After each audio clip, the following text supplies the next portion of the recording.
Good morning students. मैं करमजीत राजकीय उच्च प्राथमिक संस्कृत विद्यालय संग्रिया से अपने कक्षा 8 की मैथ शुरू कर रखी है। इसमें अपने पहली जो प्रश्नावली है परिमेय संख्याएं, उसकी बेसिक जो जानकारी है, इंट्रोडक्शन और बाकी जो क्वेश्चन है हल कर चुके हैं। अब अपने दूसरी प्रश्नावली है अपनी एक चर वाले रेखिक समीकरण। इसके बारे में अपने जानते हैं कि क्या होते हैं एक चर वाले रेखिक समीकरण। तो उसी के बारे में अपनी जानकारी प्राप्त करेंगे। तो जैसे कि सबसे पहले अपने नाम क्या दे रखा है, एक चर वाले रेखिक समीकरण। तो इसमें अपने एक चर, सबसे पहले अपने किसके बारे में जानते हैं, चर के बारे में। तो चर क्या होता है, एक चर होता है और एक अचर। आपने सुना होगा variable and constant, variable and constant. तो चर क्या मतलब है, X Y Z P Q.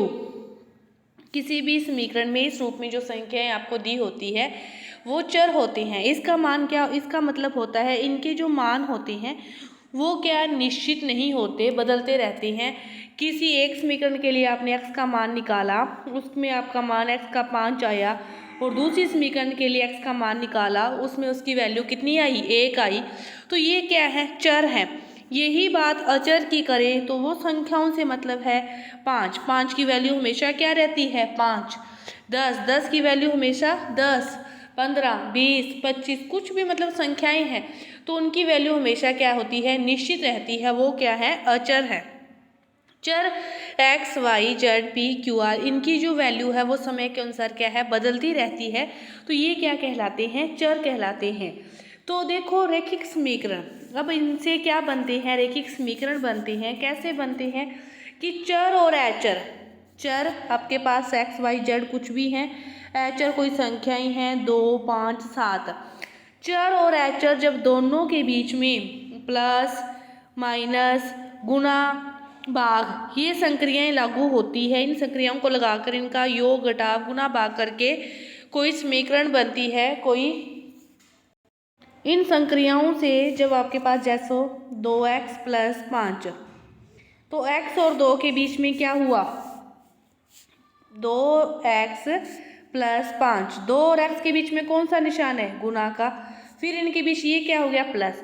मतलब कोई भी जो घटाव गुणा भाग की संक्रियाएं लगाकर आपसे ये बनाई एक रेखिक रूप से इसको व्यक्त किया गया है, एक मैथमेटिकल तरीके, गणितीय रूप से इसको व्यक्त किया गया है, एक व्यंजक बनाया गया है। ये एक क्या बन गया, अपना व्यंजक बन गया।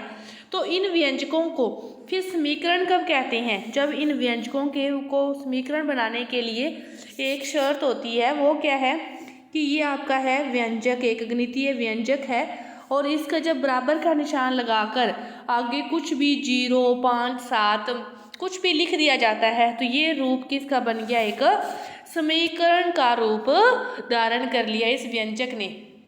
इस गणितीय व्यंजक ने समीकरण का रूप धारण कब कर लिया, जब इसमें आगे ये निशान लग गया है। जैसे आगे कोई क्वेश्चन है, जैसे 3x + 7 = 4, तो ये क्या बन गई, समीकरण बन गई। मतलब समीकरण बराबर का निशान लग गया है, इसमें एक चर भी आ रहा है, अचर भी आ रहे हैं, सभी का मिक्स रूप लेकर ये क्या बन गया है, समीकरण बन गया है। एक समीकरण रूप में ये व्यक्त हो गया है। बस आपको ये ध्यान रखना है कि उसमें चर अचर और उनके बीच में ये बराबर का निशान होना चाहिए। अब देखो अपने जो इस प्रश्नावली के अंदर अपने जो पढ़ेंगे वो अपने पढ़ेंगे एक घात वाले जो रेखिक समीकरण है वो अपने इस प्रश्नावली में पढ़ेंगे। अब देखो घात का अर्थ क्या होता है, घात का अर्थ इनमें चर की घातों से होता है। चर क्या है, X Y Z P Q R, ये सारे क्या हैं, चर हैं। यदि इनकी घातें एक है, इन सभी की घातें एक है, तो ये क्या होते हैं, एक घात वाले रेखिक समीकरण होते हैं। घात का अर्थ होता है चरों की घातों से, चरों के ऊपर जितनी भी संख्या लिखी होती है वो उसकी क्या होती है, घात होती है, और वो घात हमेशा आपकी एक होगी। तो ये एक घात वाले रेखिक समीकरण कहलाएंगे, एक होगी तो ही वो क्या कहलाएंगे, एक घात वाले रेखिक समीकरण। जैसे 2x, तो ये एक रेखिक समीकरण है, x की घात कितनी है, 1, 2x+1, ये भी एक रैखिक समीकरण है। इसमें भी x की घात कितनी है? 1। 3y-7 भी एक रैखिक समीकरण है। y की घात कितनी है?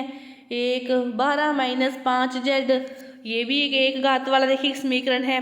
तो इसमें मतलब इन व्यंजकों का जो भी अपने प्रयोग करेंगे, कुछ देखिए जो समीकरण, रैखिक समीकरण का अर्थ क्या हो गया कि इनकी कितनी घात होगी? एक घात होगी, एक ही व्यंजक होगा। एक चर वाले का अर्थ क्या है? इसमें एक ही व्यंजक होगा। अब एक इसमें x अकेला, इसमें भी क्या है? x है, इसमें भी अकेला y है और इसमें भी अकेला z है। ये क्या है? एक चर वाले ही हैं। तो देखो क्या ये एक चर वाला है? 2x+y हुआ, 3x+z, तो क्या ये एक घात वाला हुआ? एक चर वाला हुआ? तो नहीं, इसमें एक चर नहीं है। इसमें कितने चर हो रहे हैं? 2 चर हो रहे हैं। ये एक चर वाले व्यंजक नहीं है। तो ये आपके मतलब एक चर की जो अधिकतम घात है वो कितनी होनी चाहिए? 1 होनी चाहिए, वही एक चर वाले होंगे। दूसरी बात करें अपने, तो क्या x² + 1 ये रैखिक समीकरण हुआ क्या? नहीं। क्यों? क्योंकि इसमें x की घात क्या 1 है क्या? नहीं, इसमें x की घात 2 है। तो y+y², तो ये है तो एक चर वाला, लेकिन इसमें y की अधिकतम घात कितनी आ रही है? 2 आ रही है। तो ये भी एक चर वाला रैखिक समीकरण नहीं है। एक चर वाला रैखिक समीकरण वही होगा जिसमें चर की अधिकतम जो घात है वो कितनी होगी? 1 होगी। चर की अधिकतम घात 1 होगी। और रैखिक समीकरण का अर्थ क्या होगा? उसमें रैखिक समीकरण का अर्थ आपका यही होगा कि चर की अधिकतम घात कितनी होगी? 1 होगी। और इस प्रकार बराबर का निशान लगाकर 2 साइड होगी, एक लेफ्ट साइड होगी, एक राइट साइड होगी, एक बायां पक्ष होगा और दूसरा दायां पक्ष होगा, और बीच में दोनों के बराबर का निशान लगा होगा। और फिर अपने समीकरण को हल करके चर की जो वैल्यू है, चर का जो मान है वो अपने निकाल सकते हैं। इस प्रकार के कुछ उदाहरण लेके मैंने आपको समझाने की कोशिश की है।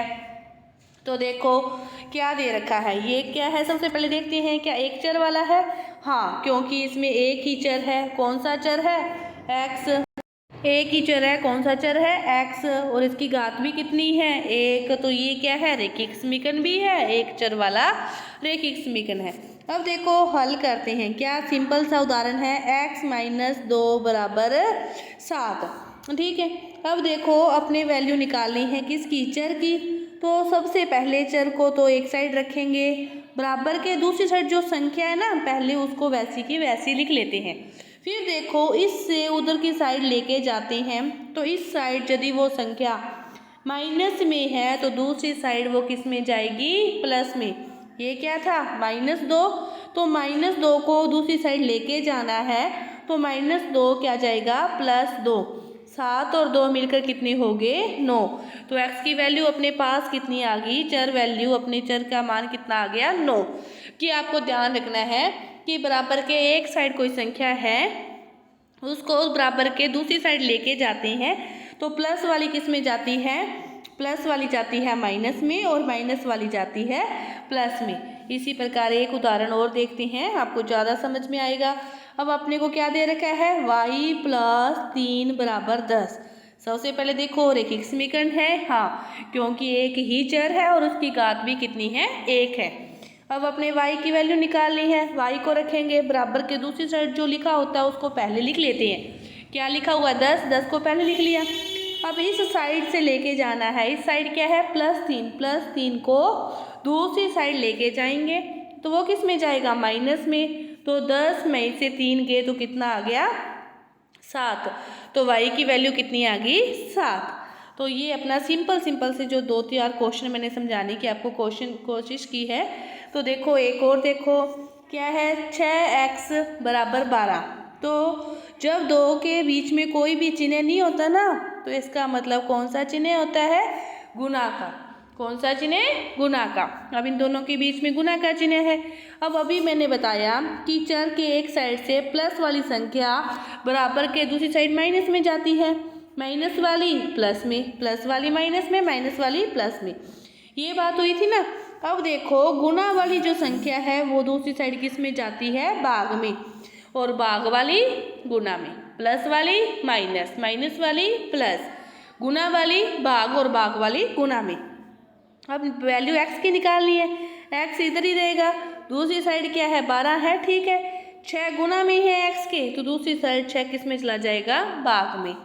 तो 6 एकम 6, 6 दूनी 12। तो अपने पास जो x की वैल्यू आ गई वो कितनी आ गई, 2 आ गई।